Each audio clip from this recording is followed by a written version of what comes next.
Hello everyone, welcome back to my channel. So episode 4 के starting में हमें यहाँ दिखाया जाता है कि यहाँ पर गू का पर्सनल असिस्टेंट जियान से मिलने आता है ऑफिस में, और यहाँ पर वो उसे ग्रीट करता है और बताता है कि मेरा नाम गाओ यी है। और यहाँ पर जियान उसे देखकर बहुत खुश हो जाती है और वो भी उसे हेलो करती है। उसके बाद यहाँ पर गाओ उसे बोलता है कि एक्चुअली हम लोगों ने आपको एज अ परफ्यूमर हायर नहीं किया है। तो ये सुनकर जियान शॉक्ड हो जाती है कि अगर वो एज अ परफ्यूमर यहाँ पर हायर नहीं हुई है तो किस लिए हायर हुई है। तो यहाँ पर गाओ उसे बताता है कि तुम मेरी असिस्टेंट हो आज से। तो यहाँ पर जियान उसे बोलती है कि एक असिस्टेंट की असिस्टेंट इसकी क्या जरूरत पड़ गई। उसके बाद यहाँ पर गाओ उसे उसका बैठने की जगह दिखाता और बोलता है कि तुम आज से यहीं पर बैठकर काम करोगी। तो यहाँ पर जियान देखती है उसका वर्क प्लेस, तो वो बहुत सैड हो जाती है कि कैसी जगह पर उसे बैठा रहे हैं। यहाँ पर वो उसे बोलती है कि मैं तो परफ्यूमर पोजीशन पर अप्लाई की थी। तो यहाँ पर गाओ उसे बताता है कि तुम्हें नहीं लगता कि अगर तुम पर्सनल असिस्टेंट के असिस्टेंट बनोगी तो इससे तुम्हें ज़्यादा फायदा होगा। कितने लोग इस पोजीशन के लिए अप्लाई कर रहे हैं बट किसी को ये चांस नहीं मिल रहा और तुम्हें मिल गया है। और अगर तुम मेरी असिस्टेंट बनोगी तो तुम चेयरमैन गू का भी ट्रस्ट इजीली गेन कर सकती हो। ये मौका सबको नहीं मिलता। उसके बाद वो उसे एक डॉक्यूमेंट देता है जिसमें ऑफिस के सारे रूल्स लिखे रहते हैं।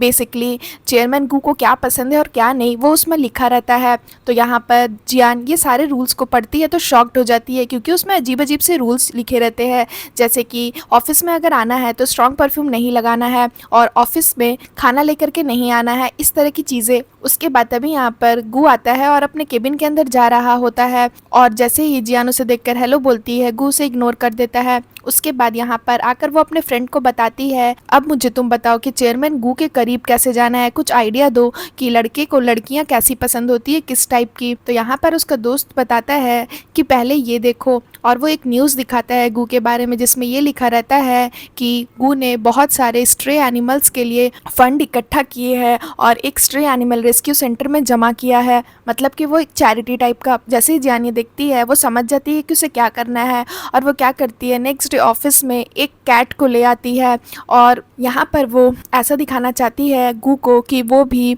स्ट्रे एनिमल से बहुत ज़्यादा प्यार करती है, ताकि वो गू के थोड़ा करीब जा सके और गू से पसंद कर सके। उसके बाद हमें यह दिखाया जाता है कि तभी गू आता है तो उससे पूछता है कि ये तुम क्या कर रही हो। तो यहाँ पर जियान पहले उसे ग्रीट करती और बोलती है कि एक्चुअली जब मैं ऑफिस आ रही थी तब मैंने ये बिल्ली को देखा जो रास्ते में पड़ी हुई थी। इस बेचारी को भूख भी लग रही थी और स्ट्रीट इतना बिजी था कि इसे चोट भी लग सकती थी, किसी कार वगैरह से इसका एक्सीडेंट भी हो सकता था, और ये मुझे देखने में बहुत ज़्यादा हेल्पलेस लग रही थी। तो मुझे दया आ गया इसके ऊपर, तो मैंने सोचा क्यों ना मैं ही इसकी देखभाल करूं। यहाँ पर वो ये सारी चीज़ें झूठ बोलती है। उसके बाद वो गू को दिखाती है उस बिल्ली को और बोलती है कि देखिए मिस्टर गू, क्या ये क्यूट नहीं है। तो जैसे ही गू उस बिल्ली को देखता है वो कुछ भी नहीं बोलता, यानी कि वो जियान को कुछ भी रिस्पॉन्स नहीं करता। तो यहाँ पर जियान मन में ही सोचती है कि अब इसे क्या हो गया, ये मेरी बातों का रिस्पॉन्स क्यों नहीं कर रहा है, कुछ रिएक्शन ही नहीं दे रहा है। और ये बोल बोलकर वो अपने हाथों को खुजलाने लगती है। उसके बाद यहाँ पर वो सैड होकर गू को फिर से एक झूठी स्टोरी बताती है कि पता है मिस्टर गू, जब मैं छोटी थी तो मेरे पास एक कैट थी जिसका नाम मिमी था, और हम लोग दोनों बेस्ट फ्रेंड थे। मैं उसके साथ ही खाती थी, सोती थी, वो मेरी बहुत अच्छी दोस्त थी। बट एक दिन वो अचानक गायब हो गई और जब वो मुझे मिली तो वो मरी हुई थी, यानी कि उसका कार एक्सीडेंट हुआ था। और जब मैं आज ऑफिस आ रही थी तो जैसे ही मैंने इस बिल्ली को देखा मुझे अपनी मिमी की याद आ गई और इसमें मुझे मेरी मिमी दिखने लगी, तो इसलिए मैं उसे यहाँ पर उठाकर ले आई। मैंने सोचा क्यों ना मैं ही इसे रख लूँ। और ये बोलकर वो फिर से अपने हाथों को खुजलाने लगती है। तो ये चीज़ गू देखता है और उसके बाद गू उससे पूछता है, क्या सच में तुम्हारे पास बचपन में एक कैट थी, तुम लोग खाते और सोते साथ में थे। जियान सैड हो जाती है, यानी थोड़ा सा नाटक करती है और बोलती है हाँ मिस्टर गू। तो यहाँ पर गू से बोलता है, बट तुम्हें देखकर तो ऐसा लग रहा है कि तुम्हें कैट के हेयर से एलर्जी है, यानी कि उसका झूठ पकड़ा जाता है। जिसे कैट के हेयर से एलर्जी होगी वो भला एक कैट कैसे पाल सकता है। तो वो जैसे ही गू ये बोलता है अपना हाथ छुपा लेती है और समझ जाती है कि उसका झूठ पकड़ा गया है। उसके बाद गू से बोलता है, क्या तुम्हें पता है कि तुम्हें झूठ बोलना भी नहीं आता। और तभी यहाँ पर जियान के सामने फिर से वर्ड्स आते हैं जो उससे बोलते हैं कि बेचारी की लाइफ कितनी कठिन है ना, कि जल्दी से एंटी एलर्जी ड्रग्स ले लेना वरना तुम्हारी एलर्जी बढ़ जाएगी। उसके बाद वो लोग उसे इस कैट की स्टोरी बताते हैं कि कि ये कैट मिस्टर गू ने ही लास्ट ईयर स्ट्रीट से उठाया था और इस बिल्डिंग का जो मैनेजर है मिस्टर लियू उसे दे दिया था। वो बिल्ली इस बिल्डिंग के मैनेजर की है बेवकूफ़ लड़की। मिस्टर गू इस कैट को जानते हैं, तुम उनसे कैसे झूठ बोल सकती हो। और इस बिल्ली को पालने के लिए मिस्टर गू ने मिस्टर लियू को बहुत सारे पैसे भी दिए हैं। तो जैसे ही ये चीज़ उसे पता चलता है वो बहुत ज़्यादा एम्बैरेस हो जाती है कि अब तो उसका झूठ पूरा का पूरा सामने आ गया। तो फिर भी वो एक चेहरे पर स्माइल रखती है कि जैसे कुछ हुआ ही नहीं, और वो पूछती है कि चेयरमैन गू क्या आप इस बिल्ली को जानते हैं।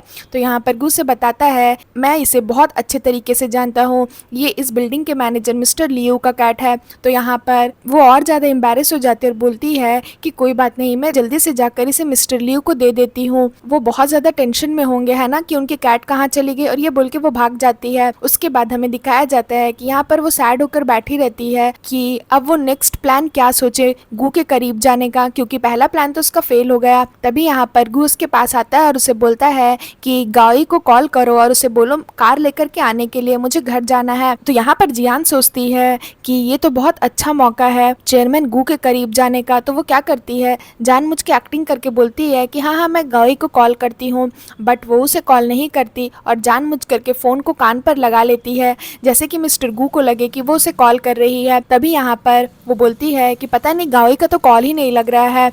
तो गू से बोलता है कि एक बार फिर से ट्राई करो। उसके बाद जैसे वो ट्राई करती है फ़ोन लगाने का तो वो झूठ बोल देती है, उनका फ़ोन बिजी आ रहा है, और फिर से वो नाटक करती है कि वो जैसे कॉल फिर से लगा रही है।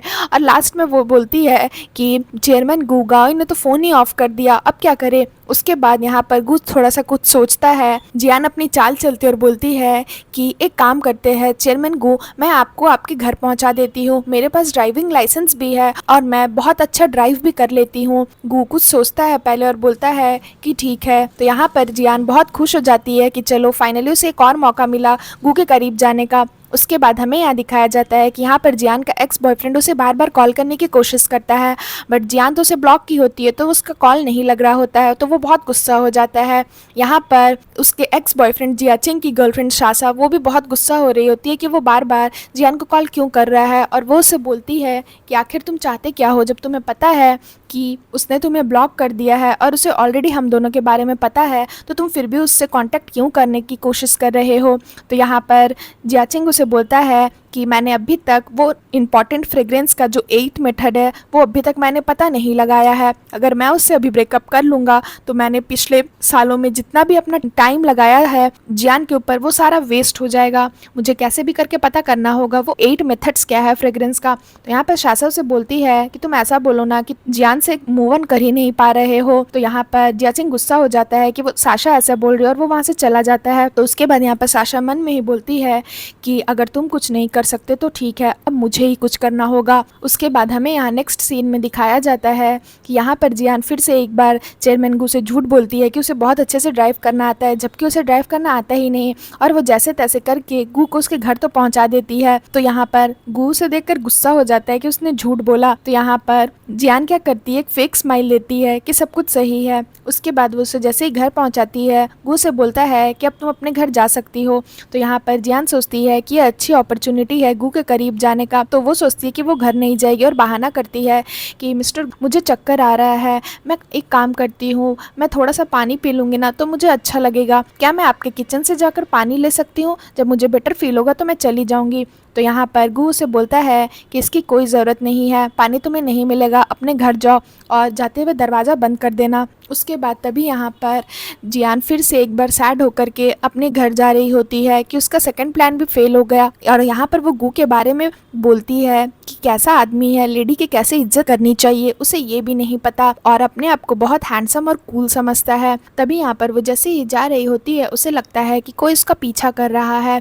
तो ये देखने के लिए वो पीछे मुड़ती है, और जैसे ही वो पीछे मुड़ती है वो देखती है कि एक आदमी खड़ा है जो अपना फेस छुपा रहा है। तो यहाँ पर जियान जैसे ही उसका फेस देखने की कोशिश करती है तो वो क्या करता है, वो जियान के करीब आता है। तो यहाँ पर जियान उससे पूछती है कि तुम कौन हो, और जैसे ही वो उसके हाथ में तेजाब का बॉटल देखती है वो डर जाती है और वो वहाँ से भागने लगती है, और वो आदमी भी उसके पीछे पीछे दौड़ने लगता है, और फिर सीन यहाँ पर खत्म हो जाता है। सो फ्रेंड्स, अगर आपको मेरी ये एपिसोड अच्छी लगी हो तो प्लीज़ मेरे वीडियो को लाइक करिएगा, मेरे चैनल को सब्सक्राइब करिएगा। मैं जल्दी इसका न्यू एपिसोड लेकर के आऊँगी तो उसके लिए वेट करिएगा। सो फ्रेंड्स, आज के लिए बाय बाय, मिलते हैं फिर से एक न्यू वीडियो के साथ।